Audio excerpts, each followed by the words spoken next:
Hi guys, I have a new type of story to read today.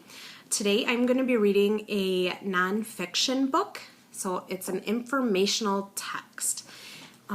So the things in this book are true facts. It's not something that somebody made up to make a story, but these are all real facts that we're going to learn about animals in winter. So this story is called All About Animals in Winter by Martha E.H. Rustad.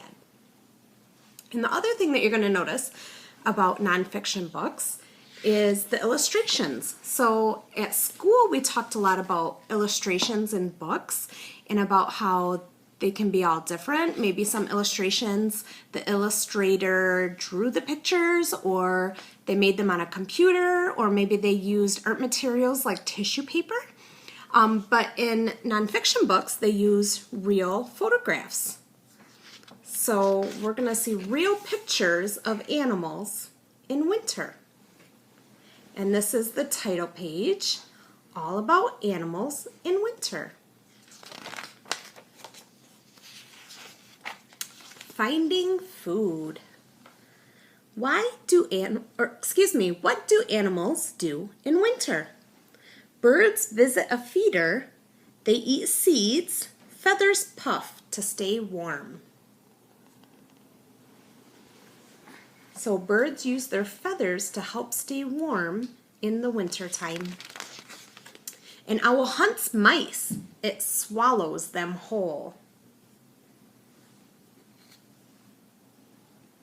So that is a true fact about owls. A deer scrapes bark. It eats at dusk and dawn. Dusk and dawn are the beginning of the day when the sun rises and the end of the day when the sun sets. A fluffy fox hunts rabbits.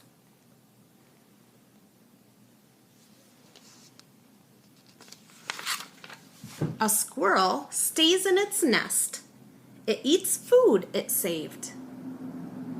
So remember, we learned about how squirrels and other animals, they find food in the autumn time, and then they hide it so that they know right where it is in winter when they get hungry, because it's hard to find food when the ground is covered with snow and ice. Winter rest. Bats sleep in caves. They rest all winter. So here are two little bats sleeping in a cave. A frog digs under mud.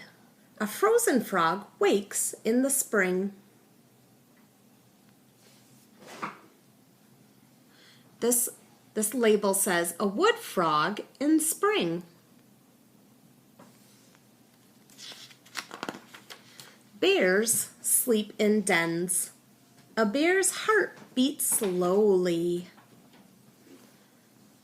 So their heart rate slowed down because they're not using up a lot of energy. They're just resting.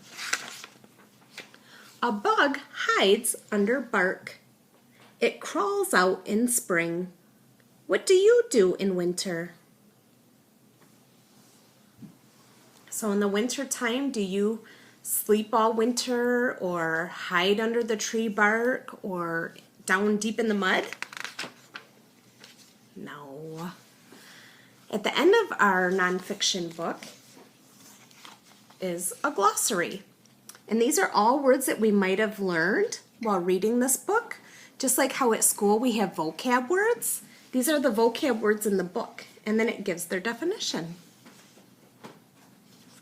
And that's the end of our book.